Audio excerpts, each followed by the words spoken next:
పాత సామాన్లు వేయండి, క్రొత్త సామాన్లు కొనండి. పాతవన్నీ బయట పడవేసి క్రొత్త వాటిని కొనండి అని అనేక మార్లు పాత సామాన్ల వాళ్ళు వచ్చి అడుగుతూ ఉంటారు. నిజమే, క్రొత్తవి నింపబడాలంటే పాతవి తీసివేయబడాలి. పాత వాటిని ఎంతకాలం ఉంచుకుంటావు నీవు? క్రొత్తవి నీ ఇంటికి రావాలని నీవు అనుకుంటే పాతవి తీసి పడవేయి.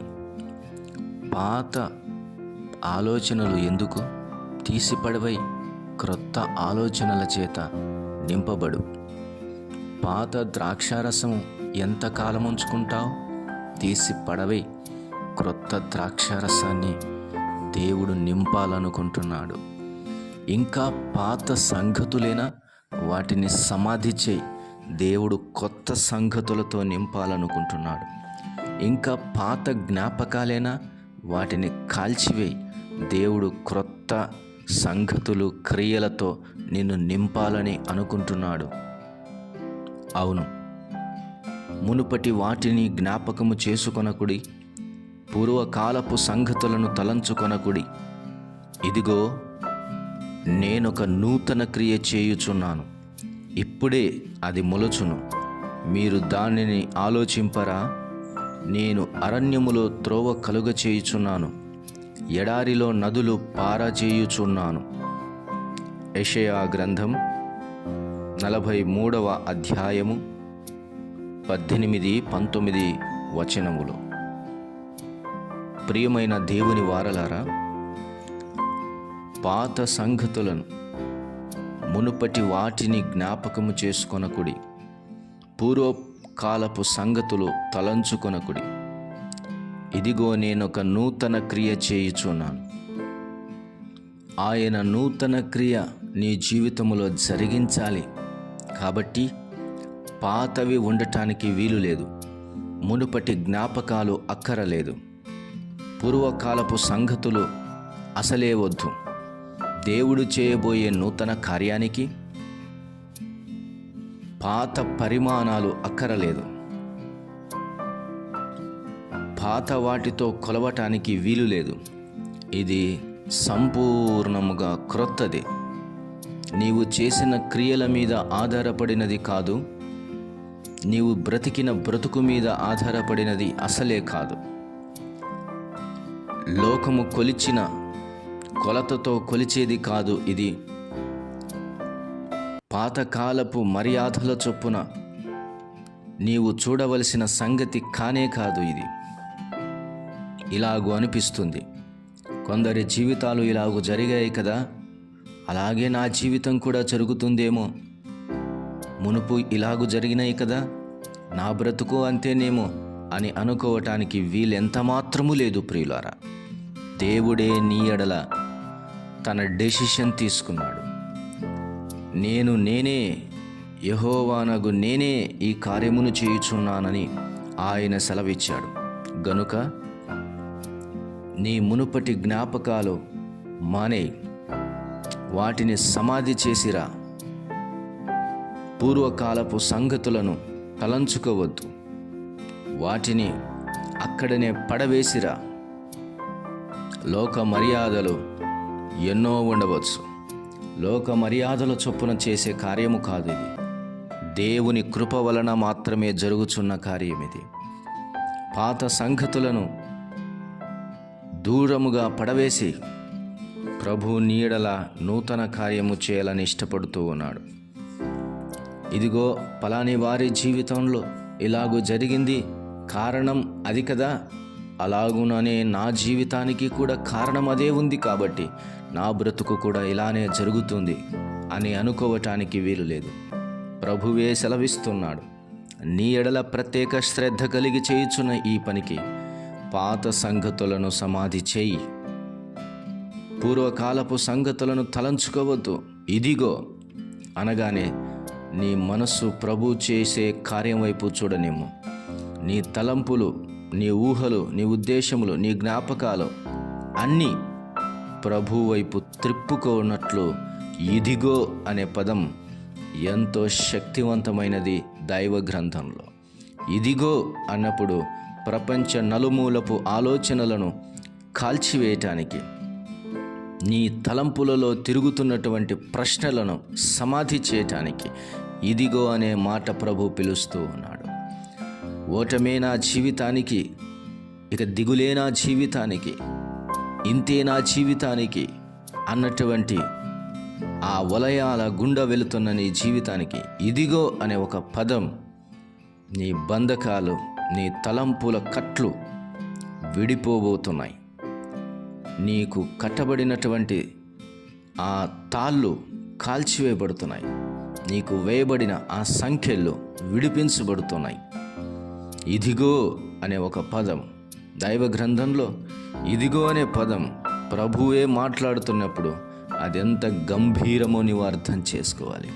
ఇదిగో లోక పాపమును మోసుకొని పోవచ్చున్న దేవుని గొర్రెపిల్ల అన్నప్పుడు సకలమైనటువంటి గొర్రెల బలి అర్పణలు ఇక ఆగిపోవాల్సిందే. ఇదిగో గొర్రెపిల్ల అన్నప్పుడు సకల సాంప్రదాయాలు ఇక ఆగిపోవాల్సిందే.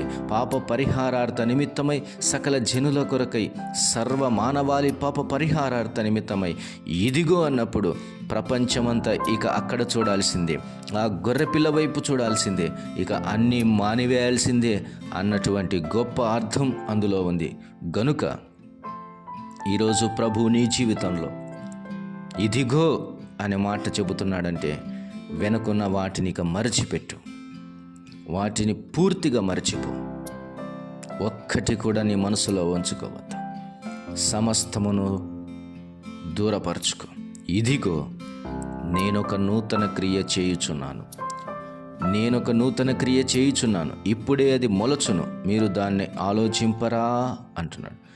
ఆల్రెడీ ఆయన పునాదులు వేయటానికి ఆ కార్యం మనకు సిద్ధపరిచాడు.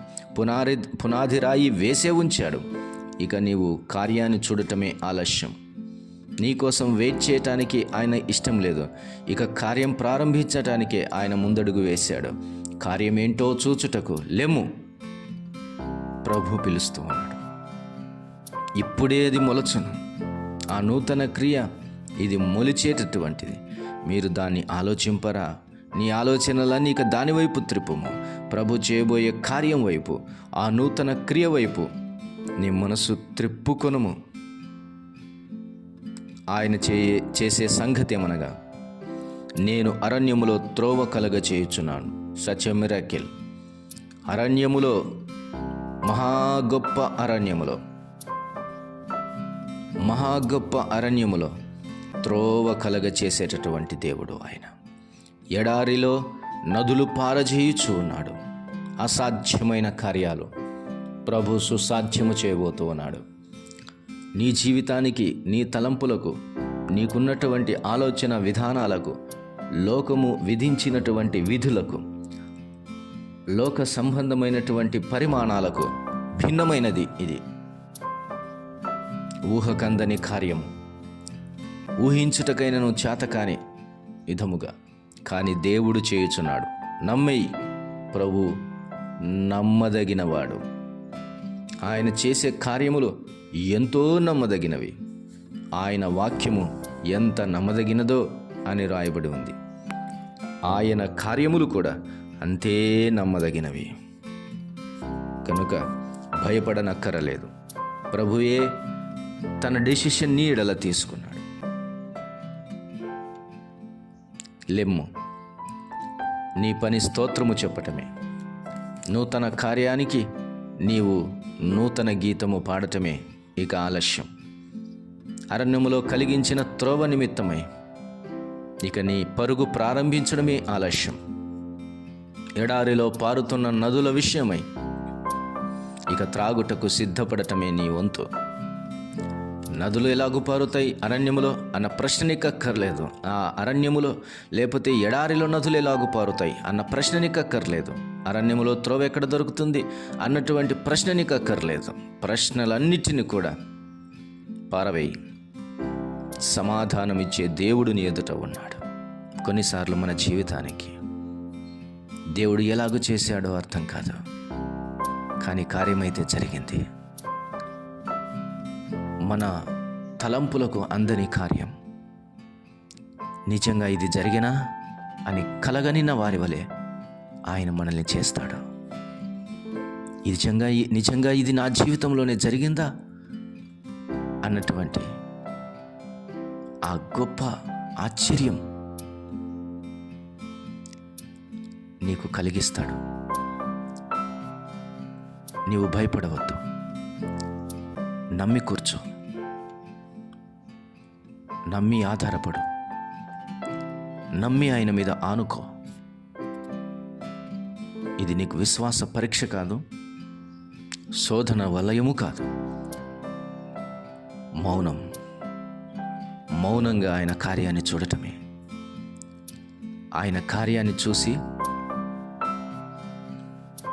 లేడి పిల్ల గంతులు వేసినట్లు వేయవలసి వస్తుంది.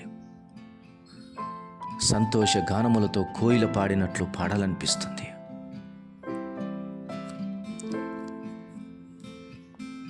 కోడి పిల్లలు ఆనందముతో ఎగిరినట్లు ఎగరాలనిపిస్తుంది. సంతోష కారణం మన ప్రభువేని సంతసించాల్సిన గొప్ప స్థితి. ఆనందం, పరవశం, మహా గొప్ప ఆనందం, నాట్యం హృదయమందు, సంతోష గానములు, క్షేమం, నిమ్మలం, ఊహకందని తృప్తి మన జీవితాల్లో కలుగుతుంది. అందుకే కదా ఆయన ఆశ్చర్యకరుడు, అందుకనే కదా ఆయన అద్భుతకరుడు, ఆలోచనకర్త. అందుకనే కదా మన జీవితానికి సమాధానకర్త అయిన దేవుడు. ప్రియ సహోదరి, సహోదరుడా, స్నేహితుడా, ప్రభు నీతో మాట్లాడుతున్న ఈ మాట ఇది నీ కోసమే. ఈ అద్భుతమైన కార్యాన్ని నమ్మి ఊరకుండి నిలుచుండి చూడు. దేవుడు నీ జీవితంలో చేసే ఆ గొప్ప కార్యాన్ని అనుభవించు, అంతే చాలు. ప్రభు అనుభవించటానికి నిన్ను పిలిచాడు. ప్రభు అనుభవించటానికి నీ మేలును ఆయన నీకు ఇచ్చాడు. నీవు ఆయనను స్తుతించుట తప్ప ఇంకేమీ పెట్టుకోవద్దు. ఆయనను ఆరాధించటం తప్ప ఇంకేమీ ఆలోచించకు. ఆయనను ఘనపరచుట తప్ప ఇంకేమీ ఆలోచించకు. ఆయనను ఘనపరచుట మాత్రమే నీ ఎదుట ఉన్నది. కాబట్టి పురాతనమైన వాటిని గురించి నువ్వు ఎంత మాత్రమో ఆలోచించక, లోక సంగతులను గురించి నువ్వెంత మాత్రమో ఆలోచించక, ఘనమైన కార్యం, ఉన్నతమైన దేవుని కార్యం నీ జీవితంలో జరుగుతూ ఉంటున్న సంతోషముతో ప్రభువును స్తుతించు, ఘనపరచు. అట్టి కృపాదేవుడు మనందరికీ దయచేయునుగాక. ప్రియ తండ్రి, స్తోత్రం. మాటలను దీవించండి, విన్నవారి హృదయాల్లో కార్యం చేసి మహిమ పొందండి. క్రీస్తు యేసు ప్రభువు నామమున ప్రార్థన చేసి వేడుకొనుచున్నాము తండ్రి. ఆమేన్.